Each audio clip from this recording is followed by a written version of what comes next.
नमस्कार, कसे आहात सर्व? मजेत ना? तर मी संध्या, स्वागत आहे तुमचं माझ्या चॅनलमध्ये. तर आज मी तुम्हाला घरगुती साधा सोपा एक उपाय सांगणार आहे, जे की आता थंडी चालू झालेली आहे आणि थंडी म्हटल्यावरती सगळ्यांना सर्दी खोकला हा आजार सगळ्यांनाच चालू होतं. तर थंडी आणि खोकल्यापासून दूर ठेवण्यासाठी आपल्याला एक मी रामबाण उपाय सांगणार आहे, जे की तुम्हाला व्हिडिओ लास्टपर्यंत पाहायचा आहे.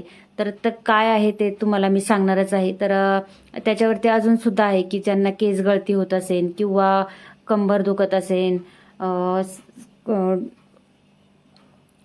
कंबर दुखते किंवा कोणाला केस गळते, त्वचेचे खूप सारे आजार असतात, तर त्याच्यावरती सुद्धा एक सोल्युशन हेच एकच आहे. फक्त रोज सकाळी 1 चमचा खा आणि सगळे आजार दूर करा. आणि काय आहे ते तुम्हाला पुढे मी सांगणारच आहे. तर व्हिडिओ जे आहे तुम्हाला लास्टपर्यंत पाहायचं. तर चला पाहूया आपण काय आहे ते एक औषध. तर इथं बघा मी आवळे घेतलेले आहे. तर आवळ्यामध्ये काय आहे ते सगळ्यांनाच माहीत असतं आणि आवळे आपल्या त्वचेसाठी, आपल्या आरोग्यासाठी किती फायदेशीर आहे. तर आवळे कोणत्याही तुम्ही याच्यामध्ये खाऊ शकता, असं नाही की ह्याच सीझनमध्ये खाल्ले पाहिजे. आणि आता थंडीचे दिवस चालू असल्यामुळं आवळे जे आहे स्वस्त आहे आणि जास्त प्रमाणात येतात, म्हणून तुम्ही आवळ्याचा पुरेपूर फायदा घ्या की तुमचे सगळे आजार, 100हून जास्त आजार तुमचे दूर करतो आवळा.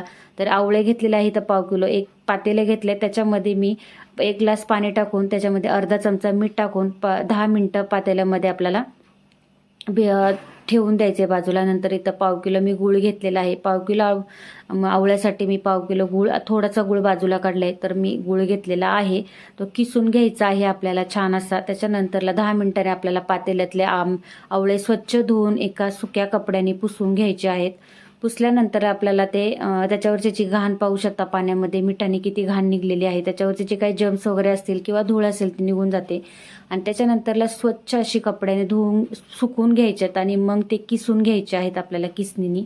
तर आवळ्यामध्ये ना जीवनसत्वे खूप जास्त प्रमाणात असतात आणि फायबर प्रमाण जास्त असतं फायबरचं, जे की आपल्याला ॲसिडिटी होत असेल किंवा अपचन होत असेल, त्याचं पचनक्रिया सुधरवते. तर आपल्याला इथं किसून घ्यायचं आहे आपल्याला आवळा, सगळा आवळे किसून घ्यायचे आहेत. आणि ज्यांना कोणी ॲसिडिटीचं असेल त्यांनी नक्कीच घ्या. आणि डायबिटीजच्या लोकांनी हा जो मुरंबा आहे तो गुळामध्ये घेतला तर फायदेशीर आहे. तर पाहू शकता हे राहिलेले जे आवळ्यांचे बिया आहे त्याला भरपूर प्रमाणात त्याचा तो हे असतं ना, असं तो राहिलेला असतो, तर आपण फेकून देतो. तर फेकून न देता त्याचा फायदा सुद्धा आपल्याला करून घ्यायचा आहे.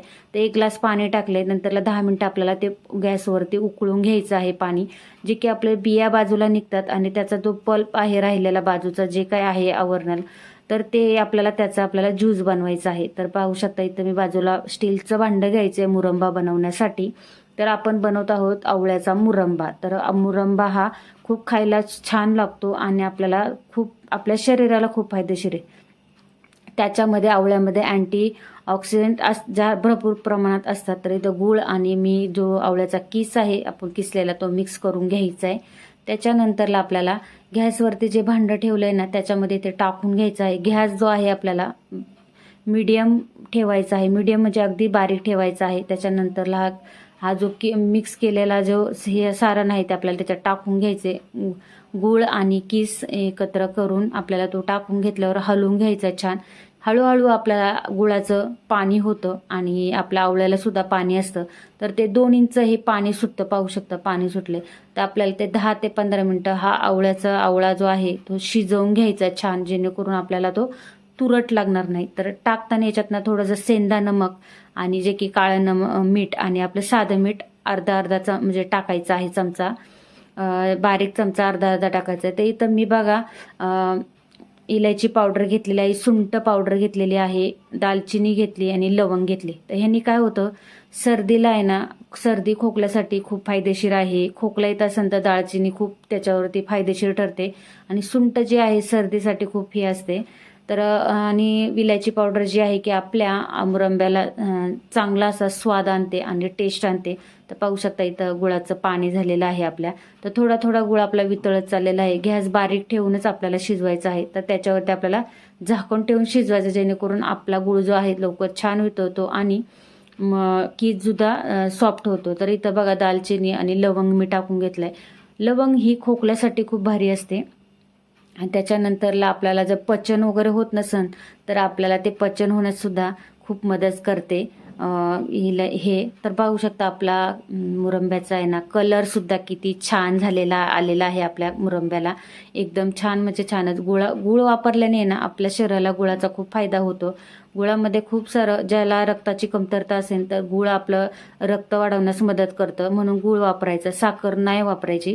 तर साखरेने खूप सारे आजार तयार होतात, तसं गुळाने खूप सारे आजार कमी होतात. आणि आवळा तर म्हणजे 100हून जास्त आजार दूर करतो. तर इथं आपला मुरंबा तयार झालाय. थंड झाल्यानंतर आपल्याला एक काचेची बॉटल स्वच्छ धुवून घ्यायची, स्वच्छ पुसून घ्यायची आणि थंड झाल्यानंतरला एका प्लेटमध्ये काढलं. थंड झाल्यानंतर मुरंबा जो आहे आपला एक पॅक बंद काचेच्या बरणीतच भरायचा आहे. प्लास्टिकच्या बरणीचा वापर करायचा नाही. तर इथं पाहू शकता मुरंबा आपला पूर्ण छान असा झालेला आहे. तर कसा वाटला ही रेसिपी मला कमेंट्स करून नक्की सांगा आणि याचे फायदे तुम्ही पण नक्की करून घ्या. थंडीचे दिवस चालू आहे आणि सगळ्या आजारांना दूर करा. तर आता पाहू शकता मुरंबा तर तुम्ही पाहिला आहे कसा. तर आपल्याला जे राहिलेल्या बिया होत्या आणि आपण ते शिजवून घेतलं होतं, तर त्याचं काय करायचं केलेलं आहे ते तुम्हाला मी दाखवते. तर इथं त्याचं मी ना बिया बाजूला काढल्या आणि पल्प बाजूला काढून त्याचा गाळणीने गाळून ज्यूस करून घेतलेला आहे, पाहू शकता. तर तो ज्यूस आहे ना तुम्ही जर सांबर बनवत असेल तर सांबरला वापरू शकता, किंवा तुम्ही असंही तुम्हाला ॲसिडिटी होत असेल तर तुम्ही ज्यूस म्हणून पिऊ शकता. तुम्ही याच्यामध्ये सेंदा नमक टाकून तुम्ही सकाळचं पिऊ शकता किंवा रात्री पिऊ शकता.